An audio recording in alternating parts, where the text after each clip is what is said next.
Okay guys, this film, Dracula 2000, made in the year 2000, it actually fooled me for the first 10-12 minutes into the running time. I actually forgot that this was truly rotten and I was starting to get into it and like it. And then, wow, 10 or 12 minutes in, I realized, yeah, that's right. I remember seeing this back in the day when it was out on home video, VHS, and yeah, it was bad and forgettable. Now we have an 18% on the tomato meter and a 39% on the audience score. It has over 69,000 user reviews. There's no question that it's rotten. I think both of these numbers are quite fair. That's right where I think it deserves to be, in my opinion. This is Dracula 2000, not supposed to be a sequel, sort of a reimagining of Bram Stoker's Dracula, in which Dracula is revealed to be Judas Iscariot, the biblical character. Now, that's not, something that's revealed in the movie that changes a whole lot. Mainly, this movie is rotten and different from Bram Stoker's Dracula because it doesn't really know, this film doesn't really know if it's a horror movie or if it's some kind of action comedy, because it features straight up Marvel type, MCU type one-liners put into the action scenes where the good guys are fighting the vampires. It doesn't work, and it doesn't feel like a horror film, although there is blood and gore. You would think with Clive Barker's, or I believe it's Wes Craven's name is actually popping up in the credits on this, in the opening credits. In some capacity, he was involved in this. You wouldn't know it from this film because this feels like some kind of failed action comedy. It's all over the place. It's not scary at all, not in the slightest, despite having a lot of visual imagery that would be telling your mind that this is a horror movie. But no, the movie opens really strangely with the audience realizing that the character of Dracula has been imprisoned by Van Helsing in some area of, I don't know, it's shown as some area of central London.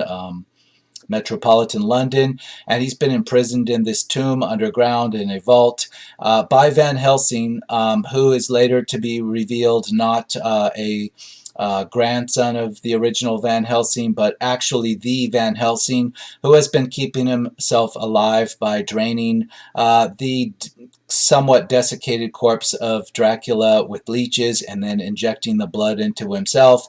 And Van Helsing has kept himself alive to watch over the remains of Dracula because, according to this movie, Van Helsing could never figure out how to kill Dracula. Dracula is completely immortal. All his attempts over the century or so to actually kill Dracula have failed, so he's just keeping watch over him until, I don't know, I suppose he's supposed to someday find some kind of information that will allow him to kill Dracula. Now, the real problem with this is that at the very end of the film, Dracula is indeed killed.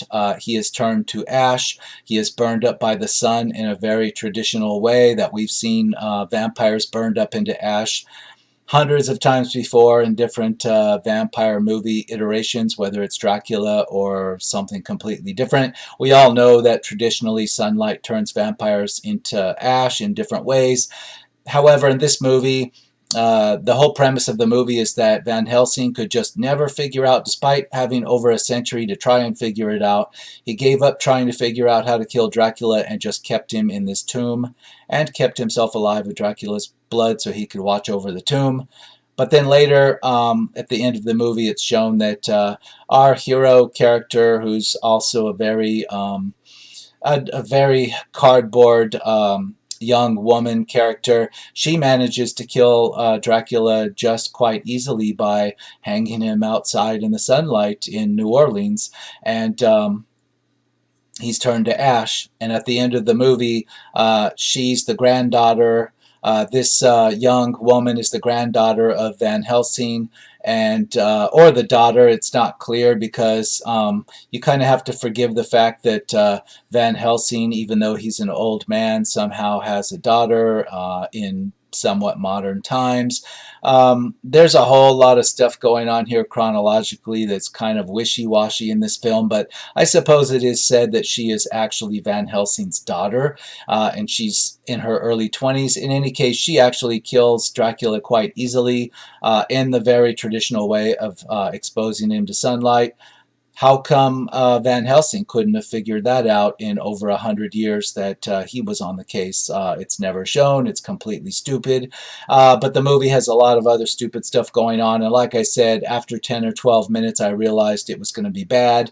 I had seen this before, but this is like 18, 19 years ago I had seen this. So I was expecting the worst, but actually, the first 10, 12 minutes, it tricked me, and I was starting to believe this was good, that it somehow had aged better than I remembered. No, this film opens with a team of treasure hunters flying into London and breaking into the vault that Dracula has been stored inside of by Van Helsing, and that's how Dracula escapes and ends up back in the United States on board the plane of these treasure hunters. And the film never explains who these treasure hunters are, who finances them, who's looking for treasure that's putting them up to this, who the leader of them is. You don't know. The film doesn't really show you who's the boss of these treasure hunters because they spend a lot of time arguing and bickering amongst themselves over who's in control.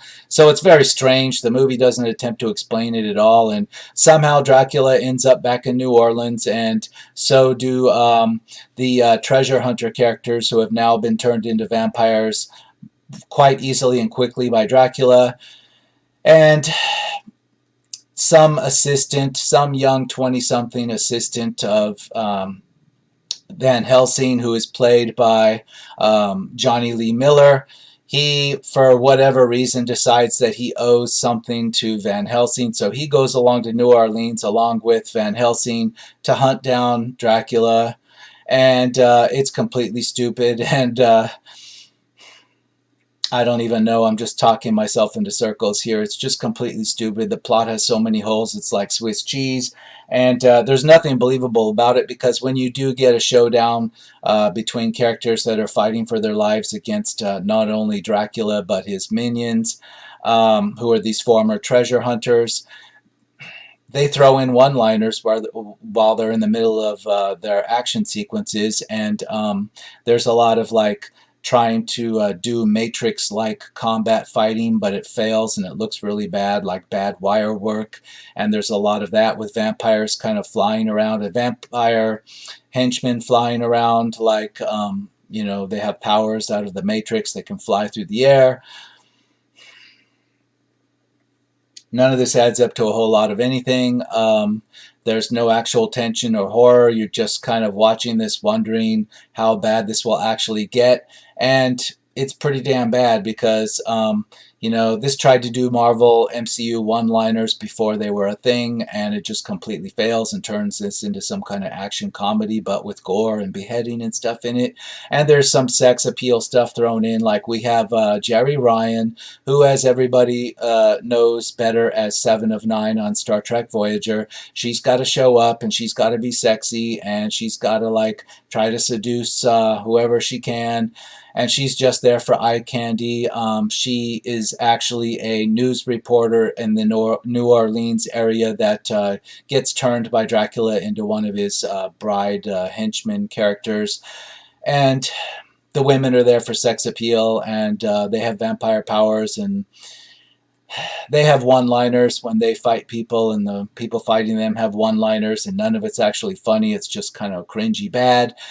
And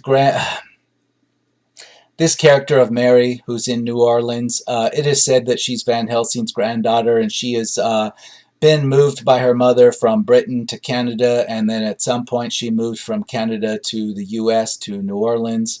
And she has some weird background story with this priest character that she's in her first opening scene in the film. We're seeing she is in confessional with this priest, and it's obvious they have some kind of childhood or high school romance thing going on between them in previous times.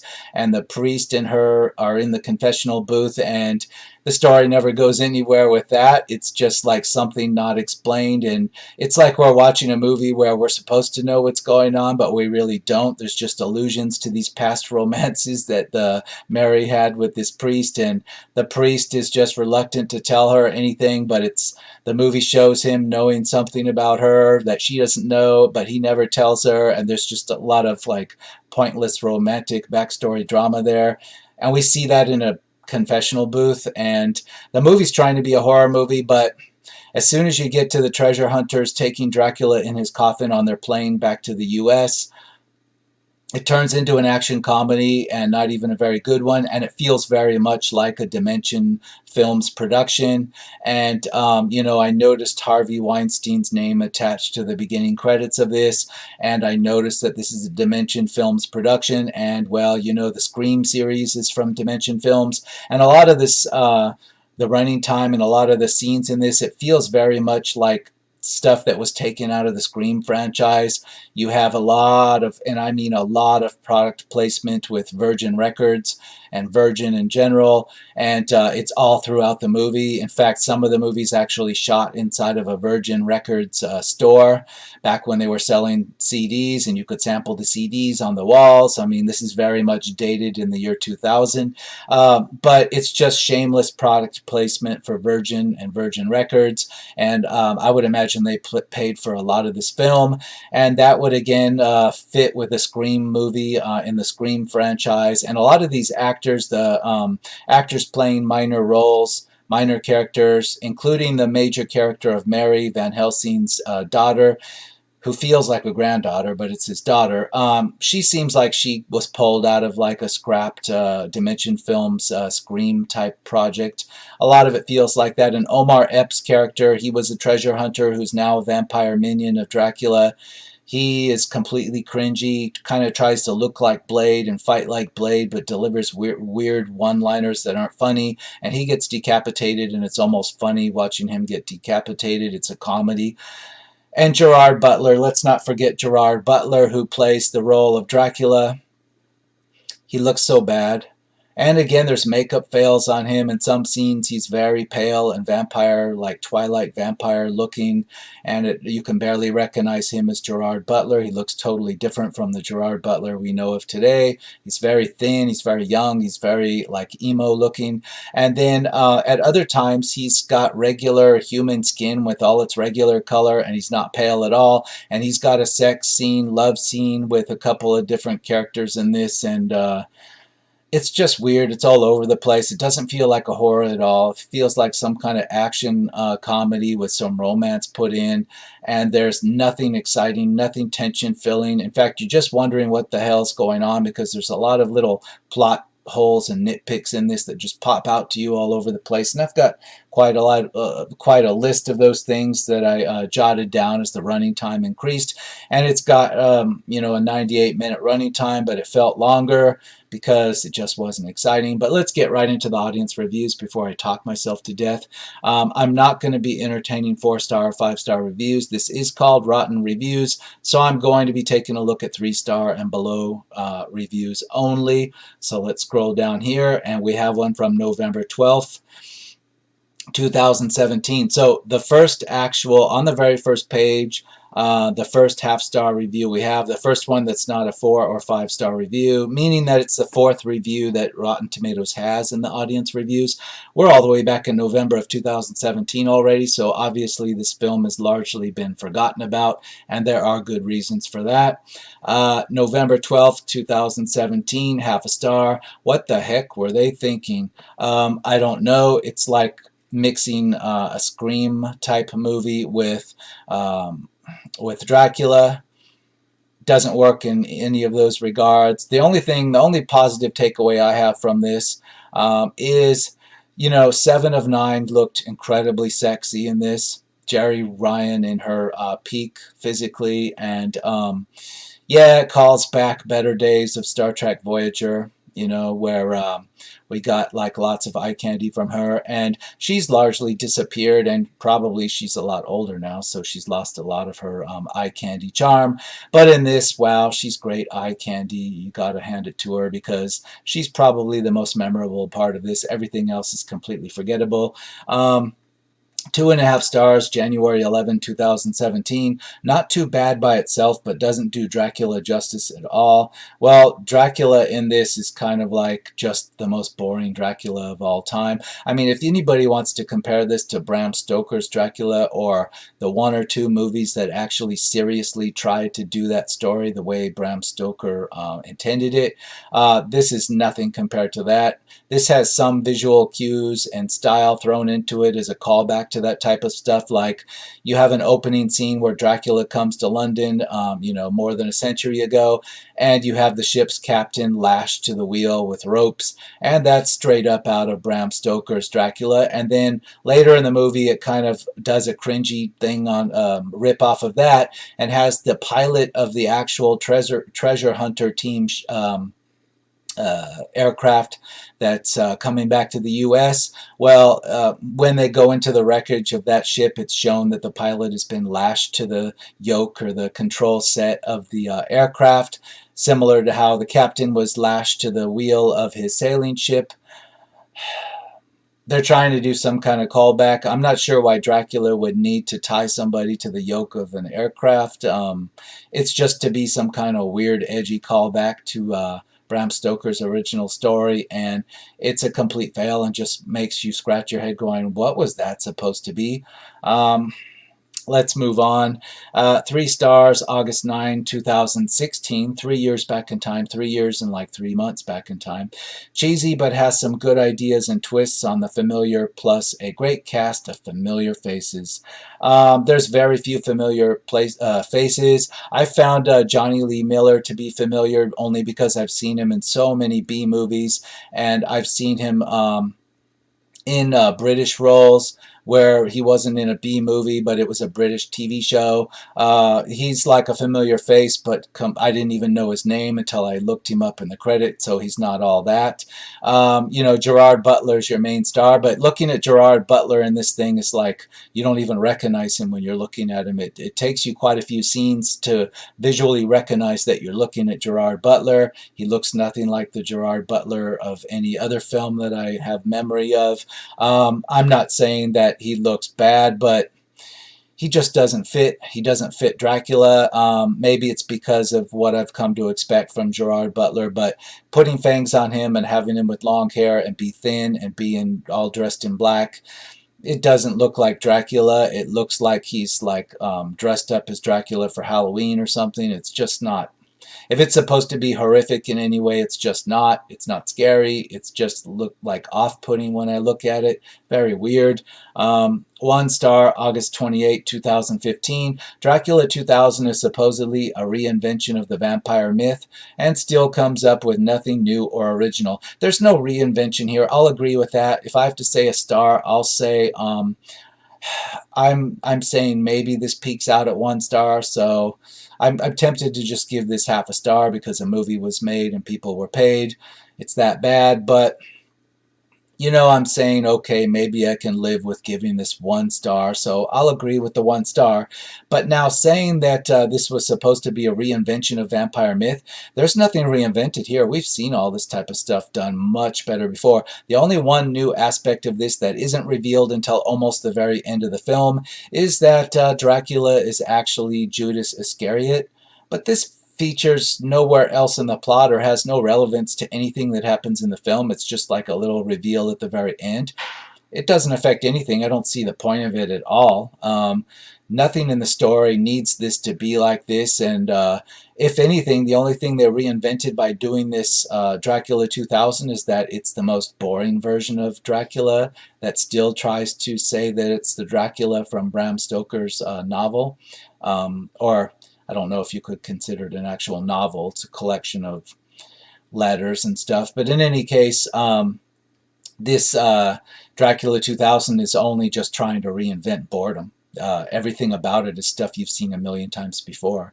Half a star, July 21, 2015. Just an awful movie all around. Yeah, I'll say I agree with that, except for the first 10 to 12 minutes. It tricked me into thinking it was a movie that was going to go somewhere and I would actually enjoy it. And then as soon as Dracula was broken out of his underground vault and it went to the treasure hunters on board their plane, their aircraft flying back to the US, I was starting to wonder, well, who the hell are these treasure hunters? Who's financing them? How did they know there was stuff in that vault, etc., etc., etc.? And why do they seem incompetent, like they're not really treasure hunters? And about that time, it turned from some kind of horror movie into just like a Scream type movie with stupid one-liners. And that's when I knew, oh, yeah, 10, 12 minutes in, I've been tricked. This really was rotten and very forgettable because it was able to trick me. I had seen this back when this was a new movie on VHS video, home video release. And yeah, I had completely forgotten everything about it. That's why it was able to trick me for that short amount of time at the beginning. But trust me, there's only just that small segment at the beginning, and it's all downhill after that. November 9, 2014, 5 years back in time. 2 stars. This film basically treats all of its central characters not as people, but as vehicles for shocking revelations. I don't know about that. Well, yeah, there's a lot of exposition delivered by characters. You get to a scene in which there's so much stuff that has been shown to the audience when Dracula and his vampires are now in the New Orleans area. So much stuff has been like kind of thrown at the audience in different ways, and you have so many questions popping up in your head wondering if any of them are going to be answered. And it looks like the director actually realized that would happen at that time too, because sure enough, we take a break from the action, and Van Helsing, Christopher Plummer's Van Helsing, and Johnny Lee Miller's Van Helsing assistant, they have to stop and have this long, boring scene on the side of the highway in this park where basically Christopher Plummer's Van Helsing just explains the entire plot of the movie, his entire backstory, everything that's been going on, everything that's going to happen. And it just requires that scene to get everybody up to speed because there's so many unexplained weird things going on at the same time. Like, for example, seeing the character of Mary, the first shot of her, the first scene of her, we see her in a confessional with the priest, and we're introduced to some kind of past romance she's had with the priest, and all this stuff's going on, and we're wondering what is going on here. And, well, we had to have that scene in the park to explain everything that's going on, and we got a flashback. We did get one flashback of Van Helsing capturing Dracula and imprisoning him in the coffin. Not enough to make the film worth anything, but just a little flashback when he's explaining how he decided to imprison him because he couldn't figure out how to kill him. Again, that's a plot hole too. The end of the movie kind of blows that out of the water, but let's move on. 3 stars, great special effects. No, I beg to differ. On this review from October 4, 2014, this guy is saying great special effects. I'm sorry, I don't believe him. I don't believe that's a real review. The special effects that we get featuring Dracula turning into a wolf, Dracula turning into a bat or a flock of bats at some point after he's a wolf, the CGI is laughably bad and cartoonish looking. It doesn't even fit the lighting that's in the area where it happens. It looks laughably like something stuck in your eye type of bad. So I'll say I completely disagree with that. The only good effect, the only redeemable thing in this movie that was original, that I hadn't seen before, and especially in the year 2000 was quite ahead of its time, is the like connection, communication link between Dracula and the character of Mary. It is very, very similar to what we saw in Star Wars The Last Jedi and in Star Wars The Rise of Skywalker between the characters of Kylo Ren and Rey. It is that kind of what people kind of jokingly refer to as a Skype force call, where you can actually pass objects between and move between and stuff like that. You're kind of neither here or there. You're kind of in a meeting area.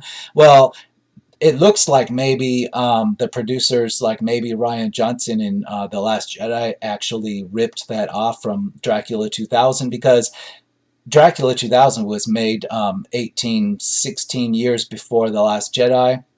So if anybody ripped anybody off, it's clearly Star Wars that took this idea and ran with it, because this is actually a really good. They actually do it better in Dracula 2000. This weird psychic reality link between Dracula and Mary. They do a really good job of this type of forced Skype call type of thing going on, and they do a better, more visually better job of it. And I was impressed. I was surprised. Not having remembered this from when this movie was new. I mean, I can almost pretty much state that somewhere along the line, the idea for what we saw in the modern Star Wars films, this was taken from this Dracula 2000. And for the year 2000, this was quite inventive and quite new. Certainly, I had never seen this before back then. So I'm going to give the movie credit for that, and I'll use that as my justification for actually settling on 1 star for this film. But nothing else in this thing is redeemable or remarkable. It's complete nonsense that even a 13-year-old could have probably come up with better original stuff on. Everything else in this film is completely unoriginal. Let's move on. 2 stars, October 4, 2014. It had a good concept around Dracula's origin and Van Helsing's story, but I don't know. The performances and special effects were a little comical and not in a good way. Yeah, it was straight up a comedy in a lot of ways. I mean, you had MCU Marvel one-liners going on here, and they weren't really funny either. They were kind of clever in a wordy wordplay sort of way, and inventive a little bit, but they weren't funny. But the offensive part is they were trying to be funny in a horror movie, and that's just not going to work. Didn't work for anybody I'm aware of. 2.5 stars, August 20, 2014. Not really a good established vampire movie, but it has its moments. The effects and fights are cheesy. Yeah, very cheesy. The only moment, like I said, is that one forced connection scene that Dracula and Mary had. Everything else, irredeemable and pointless. 2 stars, July 2nd, 2014. Meh, interesting twist, not sure I buy it. It's not really a twist. In order for something in the story to have to be a twist, it has to be relevant to stuff that happened in the plot. It is not. It's not even thematically really relevant to anything that happens in this movie. This movie doesn't deliver any type of theme. There's no message to be gotten out of here, not that I could find, and I tried to find one. Yeah, there's no twist, because just saying at the end that Dracula was Judas Iscariot, that doesn't affect anything else that happened in the movie, and it doesn't affect anything in the Bram Stoker lore at all, because the events in that movie, it doesn't affect any of them. Even just saying that Dracula was like spawned out of a coconut tree, like from a bad coconut or something, that doesn't affect anything else either. Who cares? Like, nothing else in the film was affected by that. His origin, exactly where he came to be from, is hardly the most relevant thing. It's not relevant to anything. The only relevant thing to this story, which wasn't solved, was why had Van Helsing imprisoned Dracula, and was there something redeemable and something worthy to get out of Van Helsing's story about, why he had imprisoned Dracula, and would Dracula somehow escape Van Helsing's or his relatives' attempt to put him back in the bottle, so to speak. That would be relevant, but nothing about his actual origin means anything to something that happens in this film. No twist. That's not a twist. Half a star, June 16, 2014. Dracula 2000 is a movie intending to put Dracula in the modern age. Unfortunately, something was lost in the conversion. It has all the same plot points as the classic Dracula tale, but the characters are bland, the acting ranges from bad to average, and it's just not as good as other vampire movies. The only plus side to the film is Gerard Butler as Dracula. I'll agree on half a star, but saying that Gerard Butler looked good as Dracula, I don't know what planet you're from or where you're living, but he just looked really off-putting and weird in this, especially because he looks completely different now. No, maybe if you were back in the year 2000 and you'd never seen Gerard Butler before, fine, but he's got quite a history now. We know what he looks like. We know what type of roles he has. We know what his acting looks like. In this, it's just like, no, I'm sorry, it doesn't work. Let's go to my list before we run out of time. There are some convenient plot things that some are like plot holes and some are just a little too convenient to suspend your disbelief. Like, for example, there's quite an elaborate alarm system on the tomb that Van Helsing has Dracula imprisoned in. It's like a bank vault type alarm system meant to conceal treasure. Treasure hunters would probably think there was treasure in there at some point. But then it's shown that down inside the tomb around Dracula's coffin, there's a separate security system that somehow triggered in a more mechanical fashion by tampering with the coffin. And it just has to be there to make things work the way they did in the plot. And it's not really a plot hole, but it's just a little too convenient to be believable. It's a little bit cheap. And it kind of gives you your first hint that the movie's going to have a lot of cheap stuff in it. What's going on with the leeches? Yeah, leeches are a big plot device. I don't know why Van Helsing couldn't just like use a syringe to extract some of Dracula's blood periodically and or store it somewhere and then just periodically inject it into himself. For some reason, it had to be done through leeches.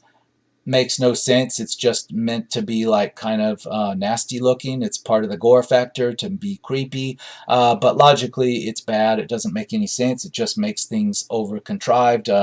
Why are you going through all these extra steps when we just have syringes? We don't need leeches, and then use syringes on the leeches and then syringes on yourself. I mean, why add these extra steps of the leeches in the middle of it? Doesn't make sense. Dracula, yeah, Dracula appears, and every time he appears, it's more like an action movie, and we get action movie chase scenes and fight scenes and fly-by-wire scenes, and that's not horror movie type of stuff. It's just, and you know, all his henchmen do the same thing. They've got magical, you know, fly-by-wire powers and levitation powers, and like they're in the Matrix or something, and it just doesn't work. It's not scary. It just makes it into an action movie, and the action's even boring. There's nothing new there. I mean, they could have copied the Matrix and done it well, but they actually did it rather cheap. I'll say they just didn't have the budget to make that type of fighting style look good. Yeah, there's like a lot of stuff, a lot of weird background between this Mary character who looks more like Van Helsing's granddaughter, but supposedly it's his daughter. And the movie never tries to explain how, you know, she's been in Canada, then all of a sudden she's in New Orleans. Why does it have to be in New Orleans? And she still has a British accent, but yet the film says she was brought to the U.S. as a child, but she wouldn't still have this British accent like she just came off the plane from London. Doesn't make any sense. It's another cheap plot inconsistency here. Yeah, the plane flight from, well, check this out. The treasure hunters get on a propeller plane. It's like a twin prop plane, cargo plane, some kind of older model, and they're flying that from London to New Orleans, and you can kind of hand wave that away and say they stopped somewhere else in the U.S. and got fuel. Okay, fine, because the movie never explains to you why exactly, who's fronting the bill for all this and whatnot. But anyway, let's just forgive that and say, yeah, they flew to New Orleans before they crashed in that plane. But then it shows Van Helsing chasing after them, and somehow not only does he know they're in New Orleans, he's actually booked a commercial flight to New Orleans and is arriving just like within an hour or two after their plane crashes. And he's just stepping off the plane all fresh. And it's obvious by the stuff that went on in the story that he's only been in the air from London to New Orleans. His flight was like maybe a 1.5 hour, like a 90-minute flight. I'm sorry, but that just doesn't work. It doesn't match from when the plane crashed, and it never explains how he knew the plane went to New Orleans. There were no clues left behind. How did he knew where these treasure hunters were heading? It makes no sense. Yeah, 7 of 9 looks fantastic, but it is distractingly fantastic, and in fact, she has dialogue where she's supposed to be a reporter that was turned into a vampire minion of Dracula's, but the way she delivers her lines to one character saying that, have you ever fantasized about having sex with somebody famous? The way she delivers these type of lines is definitely a callback to her fame as an actress and as on her role of 7 of 9 on Star Trek Voyager. So it kind of pulls you out of the story and the believability, because it's like a one-liner type thing going on that kind of breaks the fourth wall, and they know they're doing this, and It's not cool. It just like is another reason why this doesn't work. It's not believable. But she does look good. You have to give her that. Back then, in the year 2000, Jeri Ryan, wow, she was really hot. Okay, so let's move on. Virgin Records product placement is just like, it's kind of bad at the beginning, but like later in the movie it shows up even more in your face, just more in your face, with vehicles with Virgin logos, buildings with Virgin logos. You're in the Virgin record store multiple times. People are wearing Virgin Records t-shirts. It's just a little bit ridiculous and off-putting. It takes you out of believability. There's a scene where right after the plane crash, I'm talking like minutes after this plane crashes, this cargo plane crashes in like somewhere in, around New Orleans, suddenly Dracula's coffin and all these body bags full of his minions, or maybe 6 of them, are in this church that's nearby. Who moved all this stuff into the church? Who did this during the light of day? It's unknown because the plane crashed during the day. Where did the body bags come from? Yes, Dracula's coffin was on board the cargo plane, but where did all these body bags come from? Was the cargo plane like carrying a bunch of body bags too? I'm sorry, but people aren't carrying body bags around with them, whether they're treasure hunters or not. But they had body bags there with the vampire minions in these body bags on the floor of this somewhat abandoned church. And why would they pick a church? Why would Dracula pick a church as a nest? It was shown at other parts of the film that he was very upset and off-put and enraged by the whole Catholic Church, later to be revealed because he was Judas Iscariot. Okay, fine. But then, of all places, of all buildings to choose to set up your base, you're going to pick a church? Really? A Catholic church? That's amazing. And speaking of Catholic churches, I think there were deleted scenes because there's a scene in which our heroes, Mary and I don't remember his name, the guy played by Johnny Lee Miller, the vampire hunter's assistant, so to speak, they go to a church that has a rectory. It has a library inside, and it's shown that they've went through some old books, but it's never said that they're looking for anything or they're missing some information, and there's no point to it. It's like they put them in a library and they were obviously going through books on a table, but there's nothing in the movie that tells you that they were researching anything or needed to research anything. It's like there was something else in the film that was just cut out, but that scene was left in, and it just adds to the running time, and to me it's like wasted footage, a wasted scene, and it makes no sense. And you have this foot chase amongst, those old classic tombs that you see in graveyards around New Orleans. This big boxy looking tombs of all different types with big crosses on them and in different states of repair. And there's like a foot chase across the tops of the tombs outside this church or this rectory.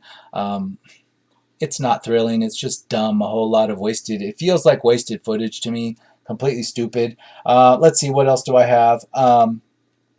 Yes, Van Helsing. Okay, Van Helsing's assistant doesn't know anything about Dracula or vampires or anything. He's been kept in the dark by Van Helsing. Yet the first time he happens to pick up Van Helsing's kind of customized vampire hunting weapon, he still doesn't know anything about vampires, but he knows how to pull the secret dagger vampire killer weapon out of its handle and use it on a vampire. Excuse me, that's a big plot hole because he doesn't know anything that vampires even exist, so how does he know this vampire weapon is hidden inside of this other weapon? And it's like he knew it was there, like he had training on how to use this weapon, but we hadn't had the part where Van Helsing on the side of the road gives him all the reveals about, how he's Van Helsing, the real Van Helsing, and he's been keeping Dracula and vampires are real. Somehow before all of that, Vampire's assistant knows how to use vampire hunting weapons, and he's a badass. He's an action hero too, on top of it. It's just like something out of an action comedy. Again, it doesn't work in horror. Let's read some more of these really nice reviews. We have half a star, January 14, 2014. I remember watching this terrible dud at the movies and thinking, what the hell were they thinking? Absolutely crap from start till end. The kind of film we do not see on screen anymore, thank God. Oh no, we see this on screens. Well, I don't because I know better, but I'm doing reviews on modern movies that are just as bad as this one, so I'm afraid you're wrong on that from January of 2014. Hopefully you've learned since then. We've had a whole lot of more rotten ones since then. I'm routinely giving things half a star, and so are other people, so I beg to differ. January 7, 2014. 2 stars. It doesn't start out as a very bad movie. Yeah, it doesn't. But let's continue. But as it progresses towards its final act, the plot becomes increasingly less enjoyable. Of course, this is what happens when you try and redo the same old Dracula tale for the year 2000, while adding unnecessary symbolic connections with the death of Jesus. The actors themselves aren't bad. Their acting could have used some practice. Also, I find it hard to believe that it's a horror movie when it's structured more like an action movie. Yeah, with one-liners, like a Marvel action movie. So I mostly agree with that. Half a star, December 31, 2013. The movie gave us lots of blood and gore, but it's not enough to cover up this grisly, bad, trashy, and rubbish horror reboot. 2.5 stars. This was never going to be anything more than cheesy, but it was a late 90s, early noughties teenish retelling of the greatest vamp story ever told. Despite an interesting premise and some unusual twists along the way, the results are a little lacking for my taste. It's worth a watch, but not really more than one, despite some good performances from Johnny Lee Miller and Gerard Butler along the way. But do look out for the tongue-in-cheek, cheesy references along the way. Well, there's a lot of MCU one-liners that just flat out don't work. That's probably what he means. 2.5 stars, October 25, 2013. Wow, this movie's quite forgotten. We're back 6 years already. Dracula gets reinvented for the modern age. A group of thieves break into the Van Helsing vault looking for something valuable, and they only find a coffin. They take it since they can't open it. What they don't know is that it holds Dracula, and they wake him through a few mishaps which give him blood through the coffin. He eventually ends up in New Orleans, and the hunt is on for him. He is after a Van Helsing heir, who happens to be a blood relative since Van Helsing used Dracula's blood. Well, here's another plot problem. The one actual relative that's a blood relative of Van Helsing, and by this movie's plot is also a blood relative of sorts with Dracula, just happens to live in New Orleans. And where do the treasure hunters happen to be going? Oh, they happen to be going to New Orleans. What a coincidence. I'm sorry, it just doesn't work out quite that convenient in the real world, does it? We need a little bit more for suspension of disbelief. You know, there's also this thing about the group of thieves, treasure hunters, breaking into the crypt and inadvertently waking up Dracula. Where have I seen this before? Oh, that's right. We have some fans of Dark Shadows amongst the writers of this, or the writer of this was into Dark Shadows, because that's the same plot that started the Dark Shadows kind of horror, moody soap opera from back in the early 70s. And you know what? I highly recommend watching The Dark Shadows. It's on DVD. I don't know about Blu-ray because the quality's not so great anyway from back in the day. But it's a soap opera from back in the day, from the early 70s. And it's got a far better story than this. And it's the actual story that came up with this story. Yeah. Somebody that's a thief, they break into a crypt and they inadvertently find out there's a vampire in there, and they're the ones responsible. Well, that's basically what they did here. They flat out took this from Dark Shadows, no question about it. Dark Shadows is far superior to this. I would never think of doing a rotten review on it. 2 stars, October 8, 2013. It's mildly entertaining, but nothing that you haven't seen in a number of 90s action horror movies. Yeah, it's straight up Harvey Weinstein, Dimension Films, Scream franchise, that type of stuff thrown into this. You almost expect a killer in a Scream mask to show up at some point in this, and wonder where Sydney is. It feels very much like that in the way it's put together.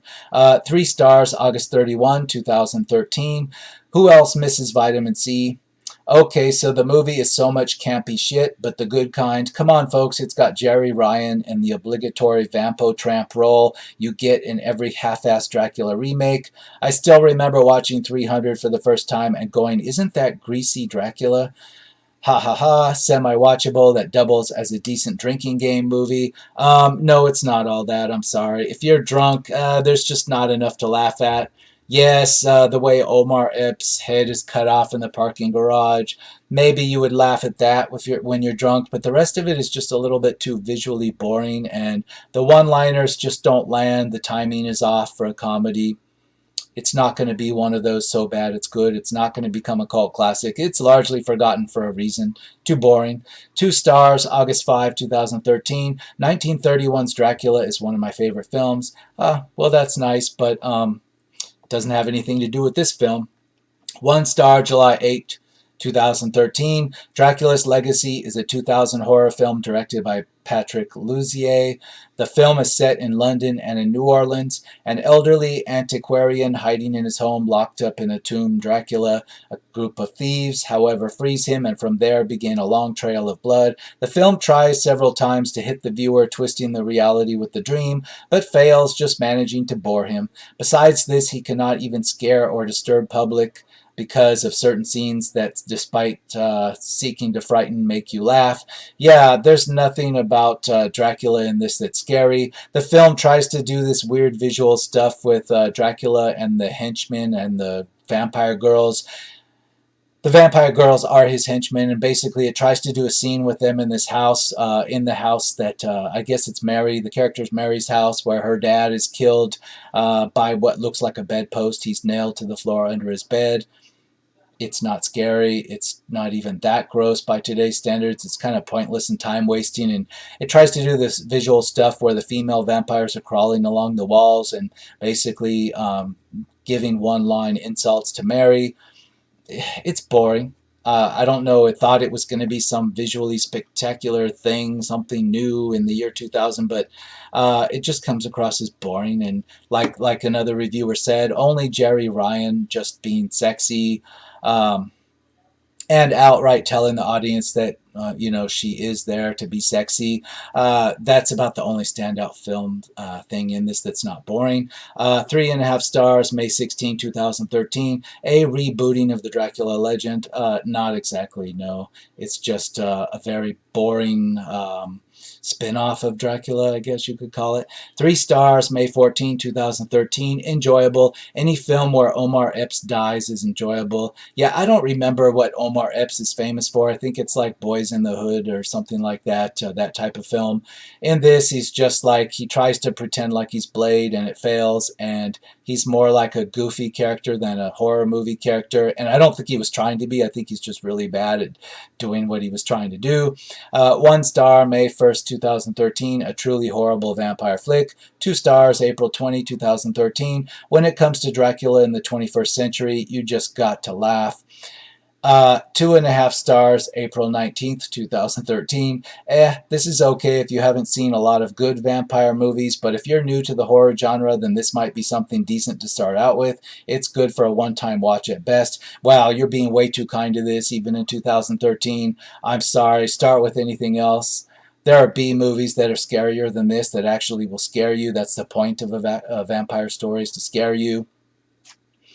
Unless you're a Twilight fan, then I guess it's to have a romance, some kind of weird dysfunctional romance. But there's neither one of those things in this film. It's just flat out boring. It's like trying to take Dracula and make it boring and put it in modern times, but in a very boring way. You see Dracula, killed by sunlight, and it's kind of weird. Like I said, it's weird. Van Helsing couldn't have figured that one out. He had over 100 years to try to figure it out, but that escaped him, and it took some girl, some distant relative of his, to figure out that all you need to do is hang him out in the sunlight to kill him. Oh, that's so exciting. This made $32 million. $32 million according to Rotten Tomatoes figures. So I don't know if it was profitable or not. I'm guessing not. I'm guessing it was not. So anyway, I've gone through much of my list. Oh, wait, nope, I have a back page. I have a back page real quick here. Yeah, there's a long scene in which Mary is searching through her house holding a baseball bat. And it goes on forever. And she's just like tiptoeing through her house, wielding a baseball bat and looking around in all the different rooms. And eventually she finds her father pinned under a bed, or her stepdad or whoever it is pinned under a bed with his bedpost, and he's dead. And She encounters, like, eventually encounters the female vampire crew, and they don't do anything to her. It's very boring, and you could have cut the running time down a bit by cutting boring stuff like that out, because yeah, I wanted to see her just skulk around with a baseball bat for like 5 minutes. Very boring.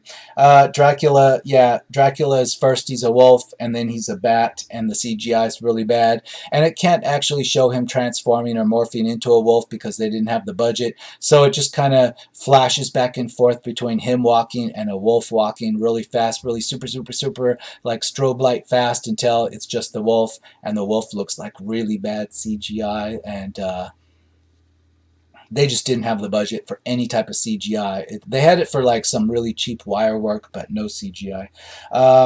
Let's see. Random church has, yeah, the random church that they encounter just has like this big, huge library in it that's all empty too. There's nobody in there, but all the lights are on and everything. That's very convenient. The library that they don't actually do any research in, like a deleted scene took place there. Let's see. Marion, yeah. Dracula is Judas Iscariot. That's your big twist. Has nothing to do with anything else that happens. Dracula is burned by the sunlight, just like he is in every other movie. Yeah, at the very end of this, there's kind of like a scene that could have worked as a post-credit scene, and it shows the character of Mary is now carrying on the Van Helsing legend. She is going to keep watch over Dracula's ashes. Yes, he's been burned into ashes. It doesn't really show you the ashes. It just shows you him being burned up by the sunlight. And yet she's going to state that it is now her job to keep watch over Dracula's ashes. I guess she's going to presumably stay alive as long as she can too, but since he's been burned into ashes, I'm not sure why she's going to live forever now. But there's no real logic to it, is there? It's just you needed a scene that she's going to carry on the legacy, and she's going to make sure those ashes ever don't come back to haunt us. Okay. And that was it. That should have been like if that had been a modern vampire tale, if this had been done now, it would have been like a post-credit scene to start a franchise, and it would have the promise of being like the worst vampire franchise in movie history. But thank God this wasn't planned as any kind of franchise. It just died and was forgotten about. And that's going to bring us back to this page. 39% audience score. That's more than fair. Tomato meter critics, wow, I'm surprised they didn't put this into the single digits. They found something to like in this. Maybe it was just that one scene that was kind of like what we saw in Star Wars with the Force Skype type connection between the good and the bad guys. I don't know what it was, but somehow, this has double digits on the critics meter. That's amazing, because there's nothing to see here. It's not even worth seeing it on cable, even if you can fast forward through the commercials. There's just nothing here to see. It's just a bore fest, and it's not even laugh out loud funny, even if you're drunk. So I seriously advise to avoid this one, and I will see you again on the next episode of Rotten Reviews.